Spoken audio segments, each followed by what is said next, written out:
नमस्कार दोस्तों, स्वागत है आपका मेरे YouTube चैनल मधु की पाठशाला पर। जो बच्चे टीजीटी के लिए प्रिपेयर कर रहे हैं, हरियाणा टीजीटी एग्ज़ाम्स के लिए प्रिपेयर कर रहे हैं, उनके लिए बहुत ही अच्छी खबर आई है। एक साल पहले 6 सितंबर 2021 को गवर्नमेंट ने एक नोटिस जारी किया था जिसमें उन्होंने ये कहा था कि central teacher eligibility test CTET Haryana teacher eligibility test के इक्वल होगा, जिसको एसटेट भी कहा जाता है। तो आज ये जो एक स्टेटमेंट है हरियाणा गवर्नमेंट ने ये वापस ले ली है, विड्रॉ कर दी है कि सीटेट जो है वो एचटेट या एसटेट के इक्वल नहीं होगा। इससे पहले क्या था कि जो सीटेट क्वालिफाइड स्टूडेंट्स होंगे, जो अदर स्टेट्स के भी होते हैं, वो भी हरियाणा के अंदर पीआरटी और टीजीटी की वैकेंसीज़ के लिए अप्लाई कर सकते थे।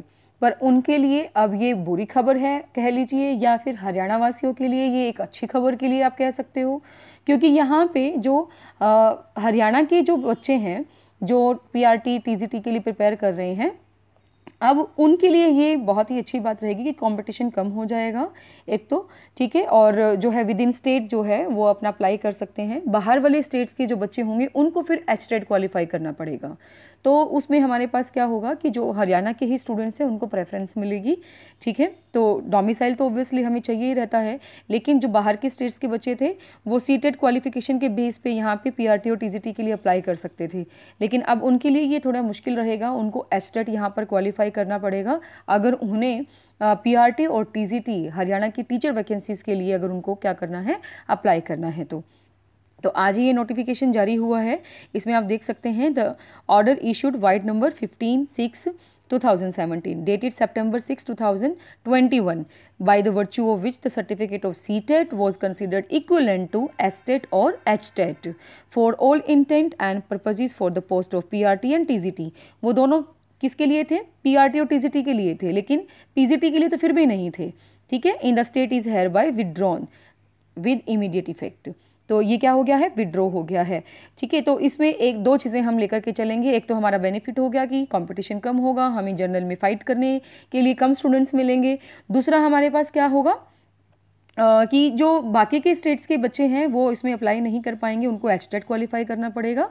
दूसरा जो है, अब यहाँ पे एक होप हमारे पास बन जाती है कि टीजीटी की वैकेंसीज आने वाली हैं, तो जो बच्चे थोड़े सोए हुए हैं या फिर कह लीजिए कि थोड़ा लीनियंट हो गए हैं, तो वो थोड़ा एक्टिव हो जाएं, एचटेट के लिए आप अप्लाई करें, ठीक है। आप उसको क्वालिफाई कीजिए। इस एचटेट को भी आगे वाली वैकेंसीज में प्रोबेबली ऐड किया ही जाएगा, ठीक है, क्योंकि नोटिफिकेशन तो जारी हो ही चुका है कि अपकमिंग नवंबर में 12-13 नवंबर को जो है एचटेट का एग्ज़ाम होना है। तो अब जो क्वालिफाई करेंगे उसी के अकॉर्डिंग जो है उसको ऐड किया जाएगा। तो इसका मतलब टीजीटी की वैकेंसीज आने वाली हैं, इसीलिए इससे पहले ही इस नोटिफिकेशन को उन्होंने जारी कर दिया है। अब ये कह लीजिए कि उस स्टेटमेंट को विड्रॉ कर लिया है कि सीटेट एचटेट की इक्वल नहीं होगा।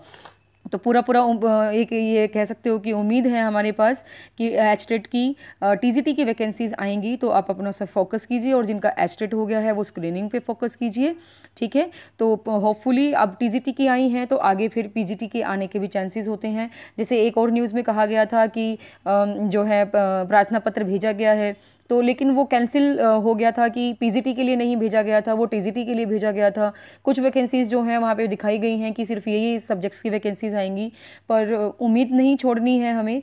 जिस तरीके से अब टीजीटी के लिए थोड़ी होप बनी है, तो वैसे ही पीजीटी के लिए भी बनेगी, होप सो, ठीक है। तो आप अपनी तैयारी जो है पूरे ज़ोरों से करते रहिएगा। All the best to all the students and thank you for being with us.